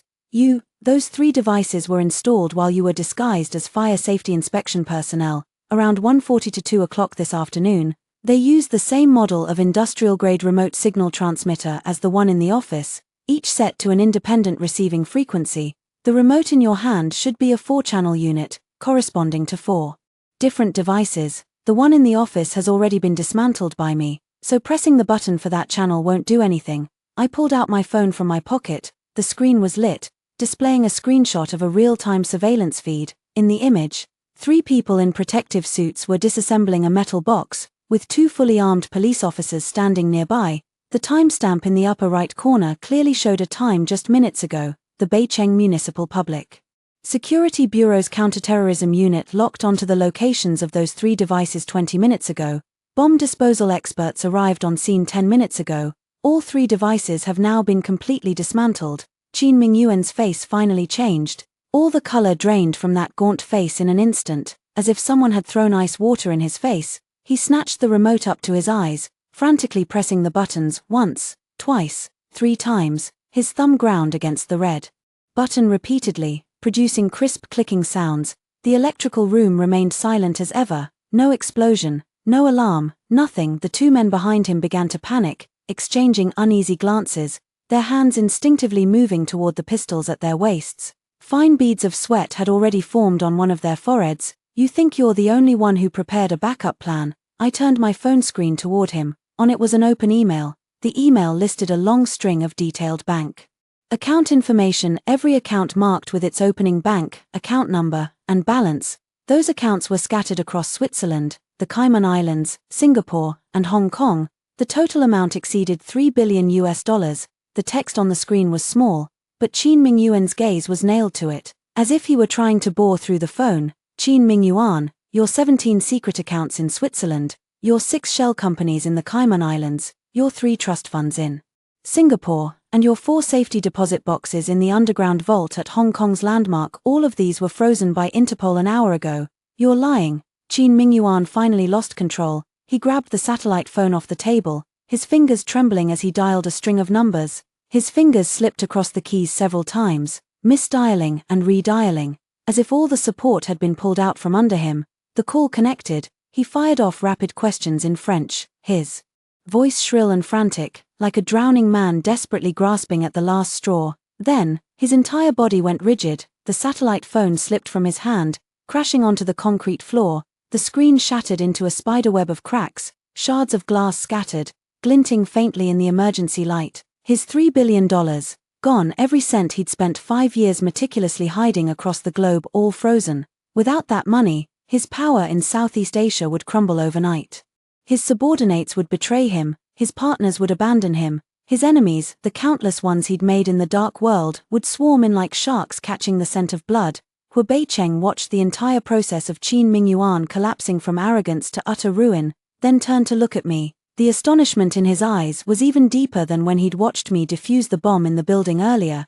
It was the look of someone seeing me for the first time, carrying a nearly unfamiliar scrutiny. When did you set this up? 3 years ago, I said, my tone as flat as if I were reporting routine work. After I tracked down Qin Mingyuan's trail in Southeast Asia, I started investigating his financial network. His people have been operating under my surveillance for 3 years. Every account, every transaction, every shell company, I knew them all inside out. I was waiting for the day he came back to Beicheng, waiting until he thought he had victory in his grasp, then, closing the net all at once, Qin Mingyuan collapsed into the chair, all the color drained from his face like a crumpled piece of white paper. His hands were still shaking, his lips moved soundlessly, as if muttering to himself, but no one could make out the words. His gaze was unfocused, staring at the spider-webbed satellite phone screen on the floor, as if he still hadn't processed the magnitude of the blow. Hyunji seized the opportunity to roll off the sofa, dragging herself toward us with all her remaining strength. Her hands and feet were bound. So she could only inch forward using her shoulders and abdomen, like a wounded caterpillar. Hu Beicheng strode forward, grabbed her, and pulled her up, shielding her behind him. His movements were so fast that Qin Mingyuan's two men didn't even have time to react.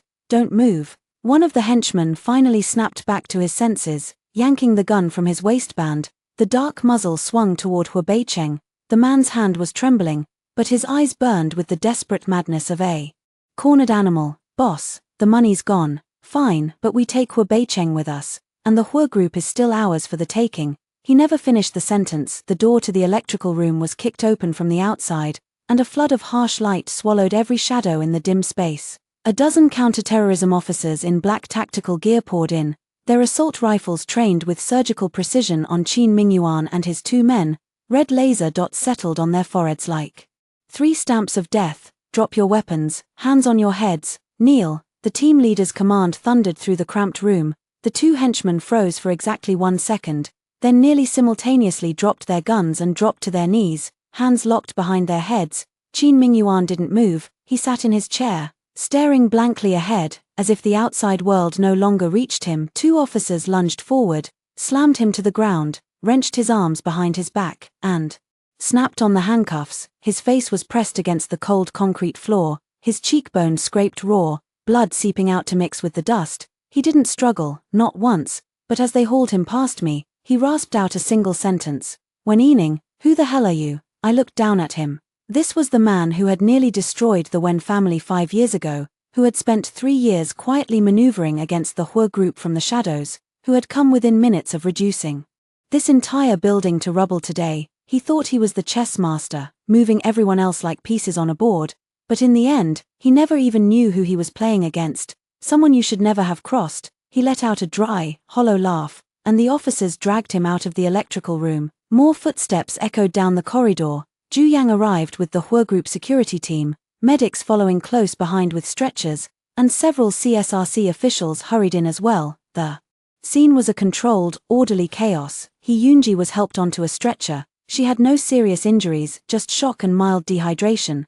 But before they carried her away, she suddenly grabbed Hu Beicheng's hand, and the tears came flooding out again. "Beicheng, I'm sorry, Mama is so sorry." Hu Beicheng looked down at his mother. He was silent for a long moment, then he bent over, using his thumb to wipe the tears from the corner of her eye. The motion was impossibly gentle, like handling something fragile enough to shatter. "Mom, you're my mother, that will never change. If you made mistakes, I'll help you bear the consequences. But from today on, the rules of the Hu family cannot be broken again. I've already sent people to Macau, your debts are settled. But if you ever touch a gambling table again, I won't, never again." Yunji shook her head, sobbing too hard to speak properly. Hu Beicheng straightened up and nodded to the medics. The stretcher was carried out, and his mother's cries faded down the corridor. The electrical room fell quiet. The emergency light still hummed overhead, illuminating the wreckage, the shattered satellite phone, scattered water bottles, the half-finished bottle of water, and a few dark drops of blood on the floor. Hu Beicheng stood beneath that light, his shadow stretching long and thin across the room. He turned to look at me, and there was too much in his eyes to name. "You saved my life 3 times today," he said, "once in the parking garage, once in my office, once here, and from this moment on, what I owe you is more than 5 years." I looked at him. For the first time in 5 years, we stood face to face with nothing between us, no distance, no walls, no secrets. "Hu Beicheng, you never owed me anything," I said. "Everything I did these past 5 years wasn't to make you owe me. I just wanted you to know that the woman you casually discarded in that villa wasn't someone you could shelve away and forget.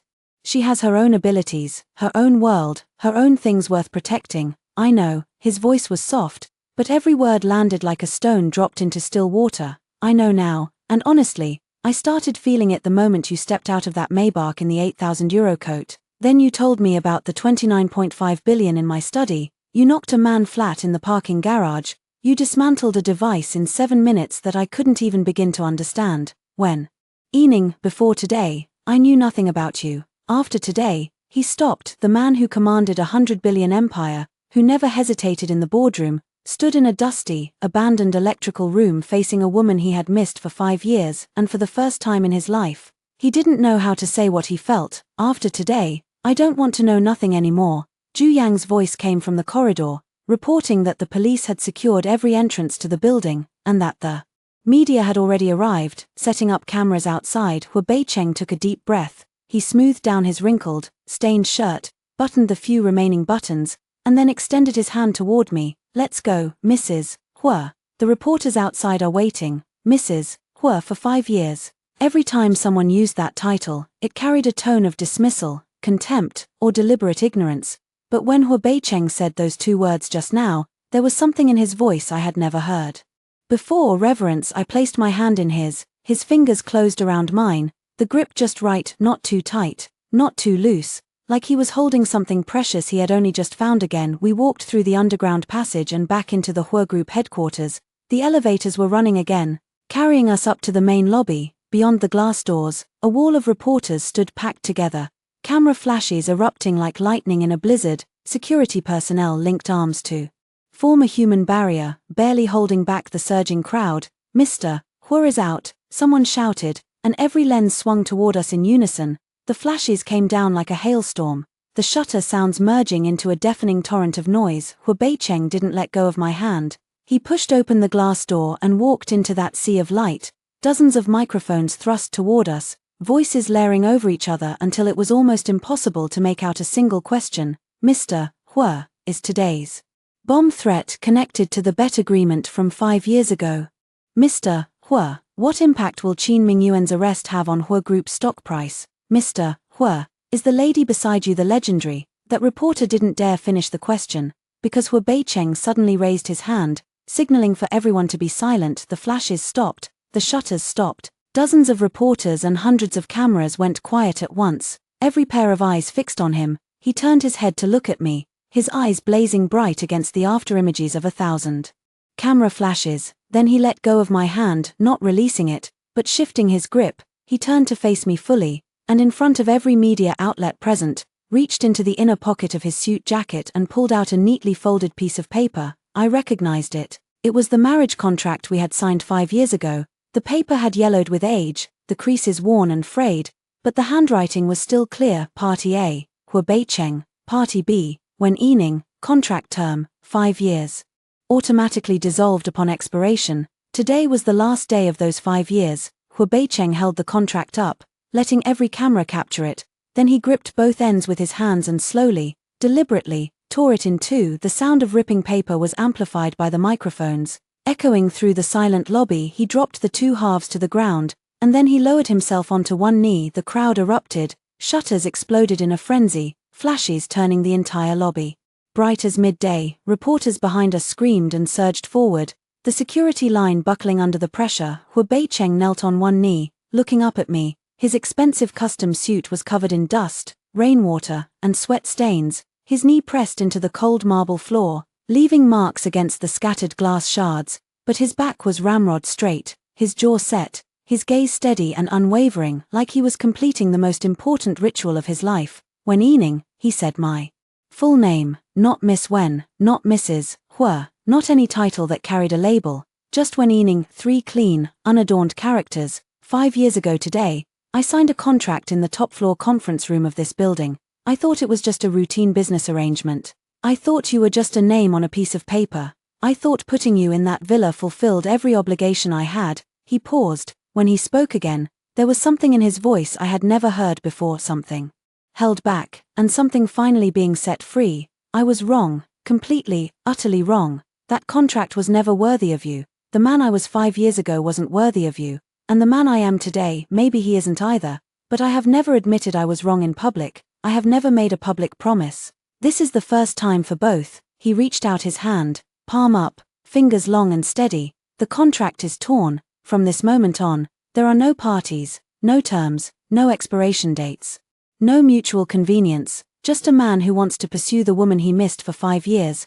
Wen Yining, will you give me that chance? The crowd behind us went absolutely wild. Reporters hammered their shutters. Someone was shouting into their phone for a front-page headline. Others were screaming with excitement. Zhu Yang stood at the front of the crowd, his glasses crooked on his nose without him even noticing, his mouth hanging open wide enough to catch flies, but all I could hear was my own heartbeat. I looked down at the man kneeling in front of me. 5 years ago, He stood at the other end of the ceremony hall and refused to even look at me. For 5 years, he deposited money into my bank account every month but never made a single phone call. He forgot about me in that villa, thinking that was the entirety of his responsibility to a contractual marriage, and today, in front of the whole world, he tore up that contract and knelt before me, saying he was wrong. I looked down at him, and a smile slowly crept across my face. Hu Beicheng, doesn't your knee hurt? He froze for a moment, then laughed. It was the most genuine laugh I had ever seen from him. Fine lines crinkled at the corners of his eyes,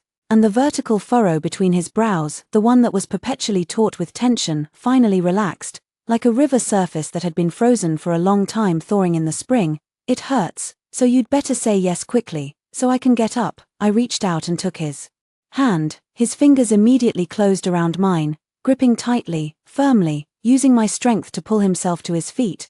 The moment he stood, he naturally drew me into his arms. His embrace was broader and warmer than I had imagined, his soaked shirt pressed against my cheek, and I caught the mingled scent of rain, gunpowder, and cologne, along with a faint hint of pinewood that was uniquely his. He rested his chin on the top of my head, his chest vibrating slightly, whether from laughter or a sigh, I couldn't tell. Camera flashes exploded around us like a sea of stars. That night, every media outlet in Beijing was broadcasting the same story. The attempted bombing at Hua Group headquarters had been successfully thwarted, and the mastermind, Qin Mingyuan, had been arrested. At the same press conference, Hua Group's president, Hu Beicheng, had publicly torn up the contract marriage agreement and knelt on one knee to propose to his wife anew. Of the top 10 trending searches on the internet, the Hua couple occupied 7 spots. Online comments flooded in like a tidal wave. What kind of fairytale plot is this? Even novels wouldn't dare write this. I thought contract marriages were all fake, but these two are playing for real. The moment President Hua knelt down, I screamed out loud at the office. My colleagues thought I'd lost my mind. Can someone explain who this Miss Wen really is? Wasn't she supposed to be some fallen heiress? How can she defuse bombs and freeze $30 billion? No one answered that last question, because the real headline news didn't arrive until the next day. At 9 o'clock sharp the following morning, Beijing International Financial Center. This 108-story skyscraper was the tallest building in Beijing and one of the top 10 financial landmarks in the world. The Global Business Leaders Summit held here every year was the most prestigious gathering in the business world. Every single person invited to attend was a business titan with a net worth of at least 100 billion. Hu Beicheng came every year, always sitting in the third row by the aisle. That seat represented the Hua Group's position in Beijing's business circles. Important, but not at the very core. But today, just before the summit began, the organizers suddenly announced a last-minute change. Distinguished guests, we are honored to inform you that this year's keynote speaker has been changed at the last minute. Inviting her is a precedent that has never occurred in the 40 years since this summit was founded. She was not on this year's invitation list, but her credentials and strength led the review committee to make an exception by unanimous vote. Let us welcome World Youth Financial Leader, actual controller of Shengxi Capital, largest holder of commercial real estate in 6 European countries, Ms. Wen Yining. The lights in the hall dimmed abruptly, leaving only a single spotlight on the center of the stage. I walked out from the side curtain, wearing a sharply tailored black suit and 10-centimeter heels. The spotlight followed my steps as I moved, and over 1,000 business leaders from around the world fell silent at once.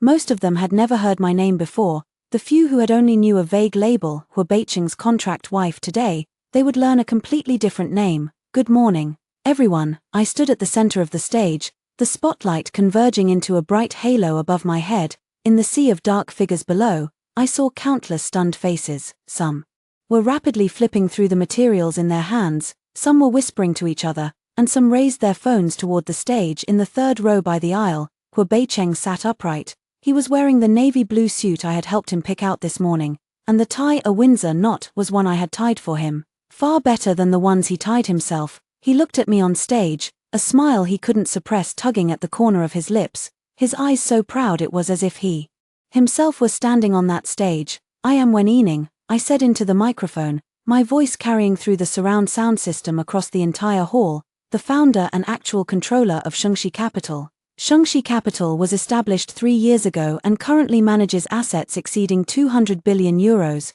with branch offices in 17 countries around the world. The largest investment we completed in the past 3 years was in the Hua Group. A muffled gasp rippled Through the audience, that's right, I continued, all of the cross-border investments the Hua Group received over the past 3 years, after penetrating through 3 layers of holding structure, trace back to Shengxi Capital as the source of funds. In other words, the man you all call the helmsman of a 100 billion conglomerate, Hua Beicheng, is actually my biggest debtor. The spotlight operator must have been so shocked by that statement that his hand trembled, causing the light to waver and sweep across Hua Beicheng's face in the 3rd row. Everyone in the hall saw his expression. He was smiling openly and unashamedly, even giving me a thumbs up from his seat.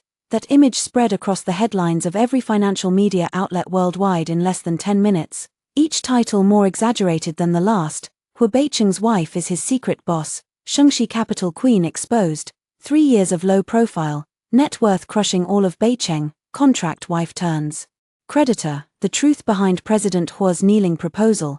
But none of those headlines could truly capture what happened that day, because what truly shook all of Beicheng that day was not my net worth being exposed, not Hua Beicheng becoming my debtor, it was something else entirely. That something happened at the reception following the summit at 8 o'clock that evening, in the top-floor banquet hall of Beicheng International Financial Center. Crystal chandeliers bathed the entire hall in dazzling light. Business elites in evening gowns and tuxedos moved through the crowd with champagne glasses in hand, and the center of every conversation revolved around the name that had stunned the entire summit that day. When Hua Beicheng walked into the banquet hall with his hand on mine, everyone fell silent for a moment. I had changed into a wine-red strapless gown, my hair loosely pinned up at the back of my head, with 2 pigeon-blood ruby earrings dangling from my ears. Hua Beicheng stood beside me, one hand resting lightly on my waist, his posture natural and intimate. His gaze kept returning to me every few seconds, as if afraid I might do something else to shock the world at any moment. President Hua, Miss Wen, congratulations, congratulations. Several business magnates approached with glasses in hand, their faces piled high with smiles, but their eyes were full of scrutiny and calculation. They hadn't yet digested the information from today and were trying to gauge my background through close contact. Miss Wen, I heard Shengxi Capital has been looking at the new energy sector recently. Our company happens to. Miss Wen, I'm the head of J.P. Morgan's Asia division. I'd love to schedule a time with you. Miss Wen, I was surrounded by a crowd, handling each person's conversation with composure. Hua Beicheng stood half a step behind me, occasionally picking up the conversation for me, occasionally handing me a fresh glass of champagne. Our coordination was as seamless as partners who had been working together for years. Just then, a commotion broke out at the entrance of the banquet hall. Everyone turned to look, and simultaneously drew in a sharp breath. An elderly man with silver hair walked in. He wore an impeccably tailored black tailcoat, held a cane embedded with rubies, and wore a gold family crest on his chest.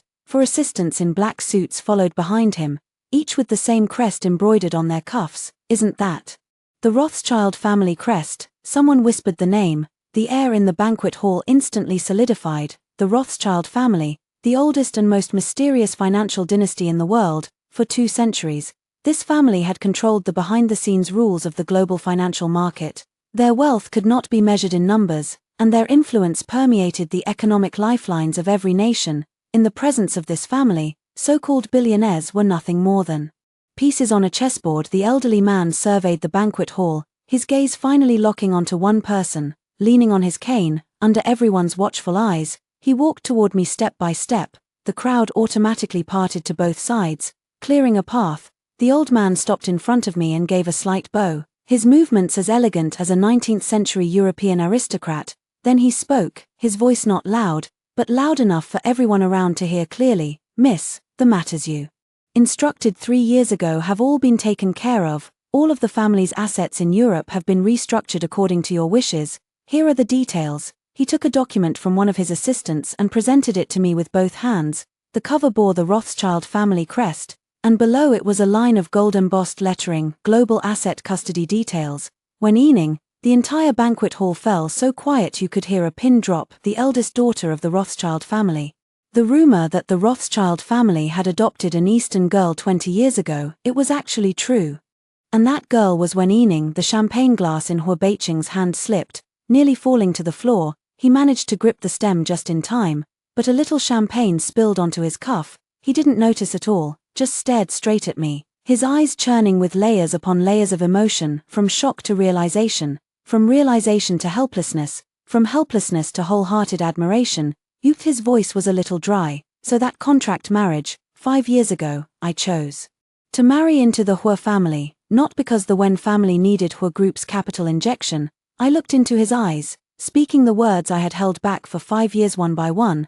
The bankruptcy of the Wen family was orchestrated by me in the first place. I needed a legitimate identity to enter Beiqing's business circles, and the identity of the Wen family's daughter was too conspicuous, being treated by everyone as a fallen heiress, being abandoned by my husband in a villa, being forgotten by high society. That was exactly the effect I wanted, because for these 5 years, no one paid any attention to an abandoned wife, and naturally, no one noticed what she was doing in that villa.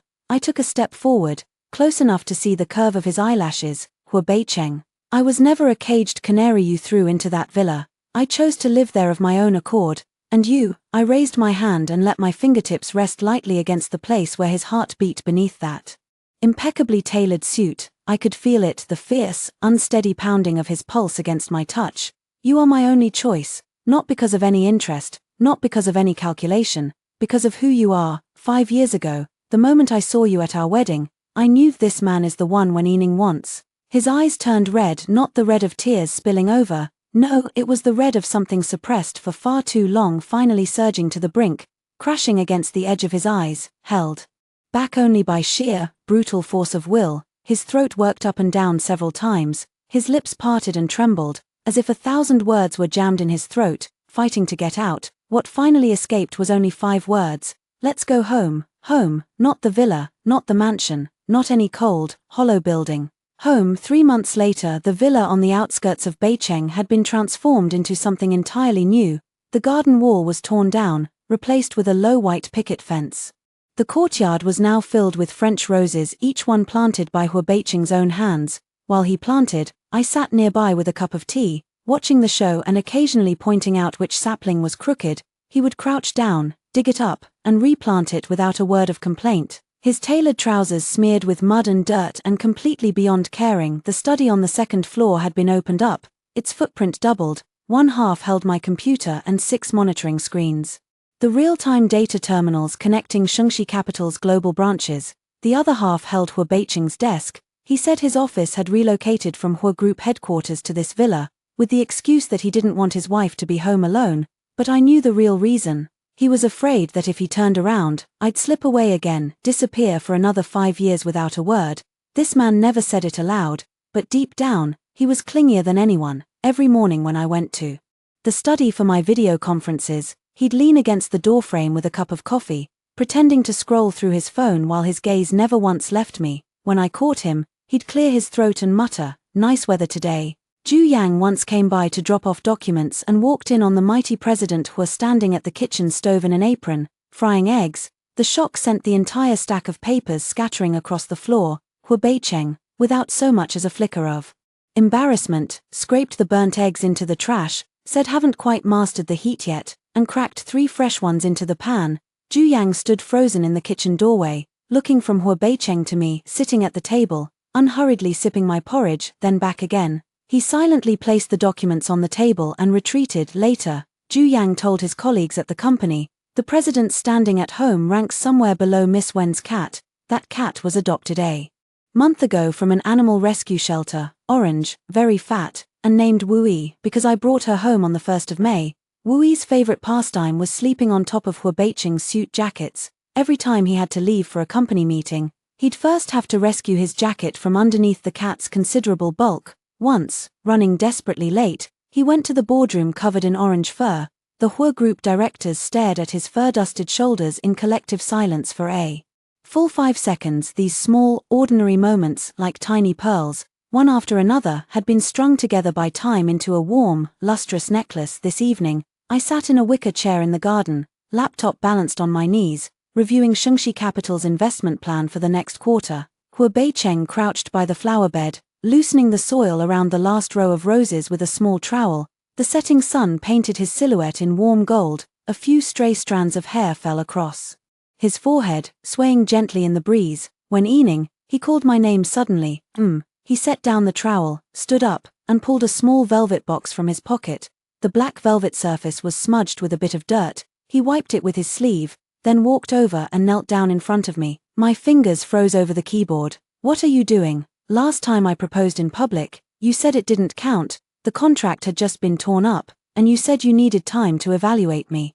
He opened the box. Inside lay 2 rings, identical in design, plain platinum bands, no unnecessary ornamentation, only a thin line of engraved characters on the inside. "It's been 3 months, surely the evaluation period is over by now." He took 1 ring out and held it up to me, letting me see the inscription on the inner band, Ningyi and Cheng, the Ning of Wen Yining, the Cheng of Hubei Cheng, my name on the left, his on the right. He'd said that from now on, in any signature, any document, any place where our names appeared together, mine would always come first. The other ring bore a different inscription, Chengyi Hu Ning, the city that guards its peace. Hubei Cheng took out his ring as well, held it in his palm, and looked up at me. The garden lights happened to flicker on at that exact moment, casting warm amber light across his face, making those deep, dark eyes shine. "Before, I thought a contract could bind everything. Then you taught me something. True bonds don't need binding, they need guarding.